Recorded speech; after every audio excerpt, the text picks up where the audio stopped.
বাংলাদেশের digital payment ব্যবস্থার সবচেয়ে বড় ঝুঁকি কোনটা?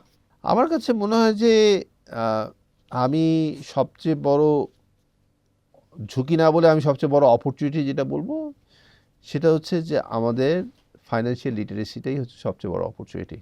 আমরা যত বেশি স্কুল লেভেলে আমরা মানুষের কাছে এই ফাইন্যান্সিয়াল লিটারেসিটা বিল্ড করতে পারবো, এবং আমাদের যেহেতু একটা বলছিলাম প্রথমেই যে আমাদের একটা হিউজ ইয়াং জেনারেশন আছে এবং তারা একসময় এমপ্লয়মেন্টে আসবে, কর্মক্ষেত্রে আসবে, তারাই মেইন পেমেন্টসগুলো করবে।